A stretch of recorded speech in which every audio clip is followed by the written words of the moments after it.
Good day, lazy readers. Welcome to another video. Today I'm going to talk about one of the best fight scenes in solo leveling.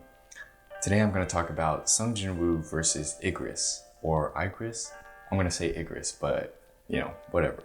So this is one of the best fight scenes in my opinion. We first see Igris during the job advancement quest dungeon, or basically he's going in to get a new kind of job.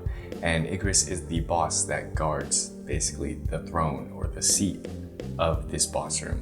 And this whole dungeon is extremely symbolic, which is probably why I like it so much. It is a night themed dungeon where Jin-Woo is fighting enemies he is very weak against. They basically counter him because his dagger does not have that much effect on heavily armored units. Knights in general is a very interesting concept for a dungeon. For reasons explained later, but for now it's because knights serve a king and they protect the throne. So if you've read further, you'll know what I'm talking about, why it's so cool. But yeah, so basically he enters the room, Igris's room, and there is an empty throne, an empty seat, which is highly symbolic because you'll know kings are like a recurring motif in solo leveling, and it's very, very dope that they chose to plant this in here.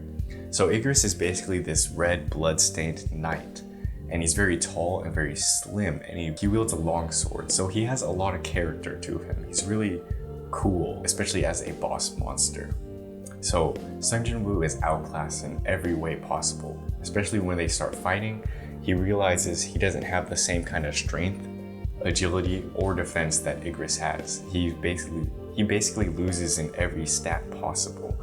But Jin-Woo generally has a lot of luck surrounding him, and he wins and survives a lot of fights based on luck. So this is just another one of it, right? So even Igris's name is stained in red. If we remember from the other chapters, the color of the name represents the difficulty or the strength of the monster. So red is the highest difficulty in reference to Jin-Woo's level. So this guy is strong, right? He's really strong. They start fighting, they start duking it out, and Jin-Woo realizes he's like losing in every aspect. So he puts his dagger away because he knows his dagger won't have any effect on it. And what's really interesting is that Igris puts his sword down, drops his daggers, removes his cape, right? And this is extremely chivalrous. Like, we get it, he's a knight, but usually monsters don't have characteristics about them like this, where they kind of communicate in a warrior to warrior like manner, or a human to human like manner even. We kind of get the sense, we get the feeling that this guy is different than other monsters. We don't really know why, but it's cool that they decided to add these little like nitpicks about him. So they continue fighting, and he still basically beats the shit out of Jin-Woo. Jin-Woo can't handle him in a fist fight or even a weapons fight, and he's about to get killed now. But what's really cool is that when Igris knocks him, he hits the wall and he falls into the chair of the throne, or the king's seat. And this is extremely symbolic, right? Because it's basically suggesting that he is a king. But, I guess the author will shed more light on that later.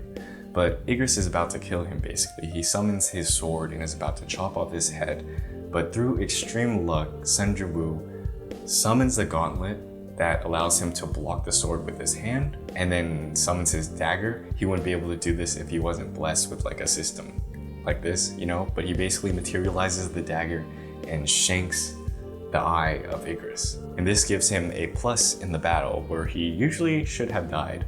He summons the dagger, he shanks Igris's eye, then he tackles him. Igris pulls the dagger out, and he's about to stab Jin-Woo with it, but Jin-Woo materializes the dagger again into his hand. So this is kind of another cheat that usually other hunters wouldn't have. So Jin-Woo is using the system to the best of his ability. And basically, he uses Vital Strike and he shanks the shit out of Igris underneath his helmet from below.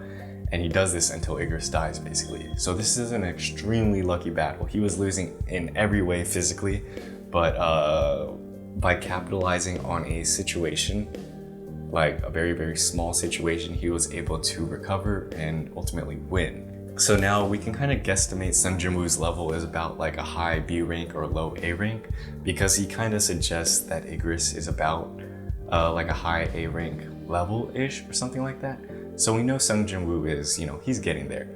But what's cool is he gets drops from Igris. He gets his helmet, which is a really good helmet, but he also gets a skill called Dominator's Touch. It's the Hearthstone, and this is like low-key an OP skill because he can move things from afar without touching it, and it doesn't cost any mana. So this is going to play a really big role in future dungeons and stuff like that. So yeah, that's pretty much it for me. All I really did was recount the battle, I guess, but I thought it was a really fun read. It was a really good battle.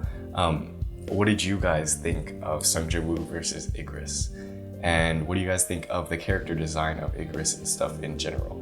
And also, what did you think about this video? If you liked, please do like it and subscribe because I will be coming out with more videos in the future. See ya.